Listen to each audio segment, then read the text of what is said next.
ladies and gentlemen. It's again a great honor to be part of this amazing week, and I'm sure the energy is still running very high even though we've had such a long week. But it's my pleasure to share with you the highlights and insights from the Resilience and Recovery Challenge.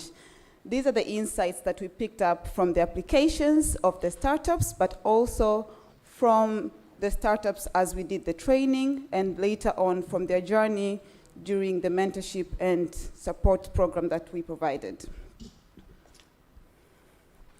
I will speak in Kiswahili and English, and we thought of looking at the insights from two aspects, but covering again the process.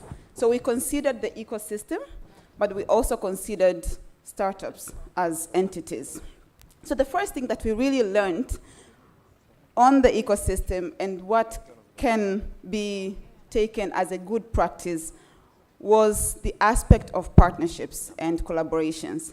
And what we saw in this particular challenge, we have a consortium of is a good practice that we think should be emulated and should be taken forth with other partners, with other funders, when it comes to supporting the ecosystem. On the other side, Ndoto Hub and Seed Space also collaborated. We also went into a partnership to implement this program.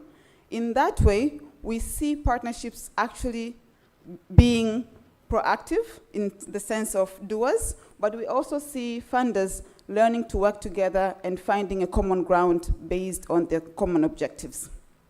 We also think, based on this challenge, we also think we need to work towards a more inclusive ecosystem. What we learned is we saw applications mostly from Dar es Salaam. We saw applications from previous winners. We saw applications from the same industry, so to say, but we also saw applications from men, not so much from women entrepreneurs. But then we also saw applications coming in. Of course, if you look at the education levels, most of them were graduates, and some of them were high school graduates. And if you look at it, it was also on our case, is how we also positioned the application. It was a digital application, but it was also in English. We also learned that we have to be more inclusive in terms of how do we reach the entrepreneurs, how do we reach industries that, if you look at the grand scheme of things, are not necessarily integrated, they're not necessarily included. So we want to be more inclusive in the future. We think that we should be aware of the differences in terms of literacy, economic differences, but we also want to support more women, and we also want to cover a bigger geographical area.